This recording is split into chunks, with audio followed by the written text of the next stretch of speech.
حجت الاسلام حضرت سیدنا امام ابو حامد محمد بن محمد غزالی علیہ رحمۃ اللہ تعالی علیہ لکھتے ہیں، کسی زمانے میں بصرہ کی ہر گلی میں ذکر الہی اور تلاوت قرآن پاک کی آوازیں بلند ہوتی تھیں، اور اس طرح لوگوں کو ذکر کرنے، اذکار کرنے، ذکر و اذکار کرنے کی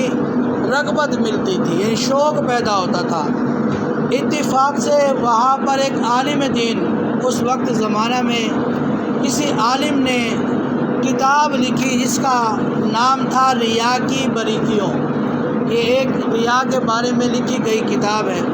تو یہ رسالہ جو ہے انہوں نے لکھ دیا، تو تمام لوگوں نے بلند آواز سے ذکر تلاوت قرآن پاک بند کر دیا، اور اس پر کئی لوگوں نے کہا کاش اس عالم نے یہ رسالہ نہ لکھا ہوتا۔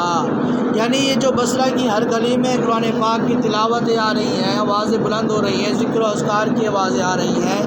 اس دور کے بڑے عالم نے ایک رسالہ لکھ دیا ریا کی باریکی، یعنی ریا کی قسمیں اس نے جو ہے وہ ظاہر کر کے لکھ دی کہ کون کون سی ایسی چیزیں ہیں جو دکھاوا کرتی ہیں۔ بلند آواز سے پڑھنا بھی ایک دکھاوا ہے،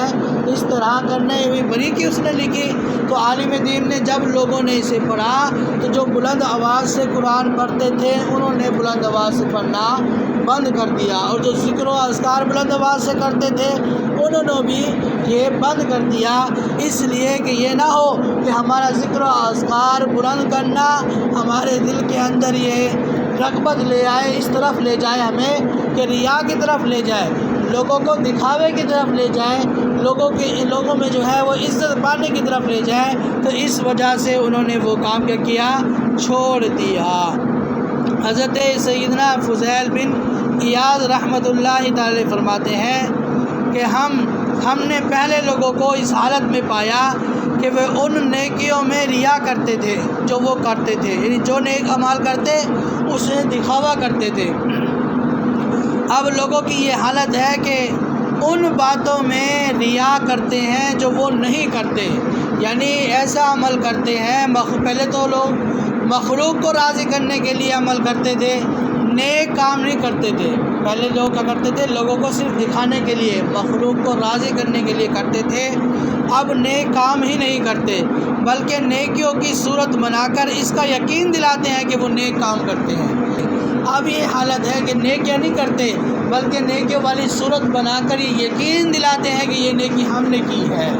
تو اس طرح جو ہے وہ کام اوپر ہو چکا ہے۔ فرمایا وہ جو کام پہلے کرتے تھے وہ ریاکار تھی، ریا تھا، لیکن یہ ریا کی بدترین صورت ہے جو لوگوں میں اب دکھاتے ہیں کہ ہم نیک ہی، یہ کام ہم نے ہی کیا ہے۔ پہلے لوگ نیک عمل کرتے تھے لوگوں کو راضی کرنے کے لیے، دکھانے کے لیے،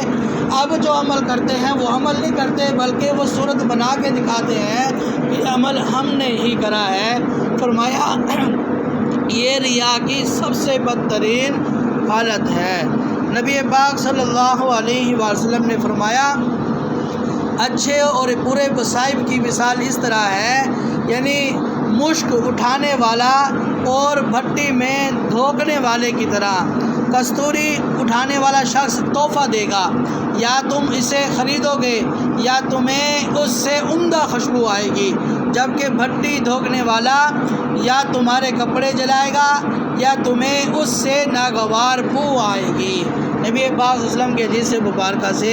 یہ بتایا جا رہا ہے، جس کا مفہوم ہے کہ اچھی اور بری صحبت کو اختیار کرنے کے بارے میں ہے کہ اگر اچھی خوشبو، اچھی جو صحبت اختیار کرو گے اس کی مثال اس طرح ہے کہ جس کے پاس مشک ہو اور خوشبو بہت ہی اچھی ہو، یا تو تم اسے خوشبو کو سونگھ کر یہ کہو گے کہ یہ خوشبو ہمیں دے دو، خریدنے لگ جاؤ گے، یا تو تم اسے خوشبو کو محسوس کرو گے، یا تم اس شخص کے اٹھانے والے سے بھی، اس کے کپڑوں سے بھی اس خوشبو کو محسوس کر لو گے۔ اور فرمایا کہ جو بری والی مثال ہے، جو برائی کے ساتھ رہتا ہے، بری صحبت اختیار کرتا ہے، وہ اسی طرح ہے جو بھٹی میں کام کرنے والا ہو، تو اگرچہ وہ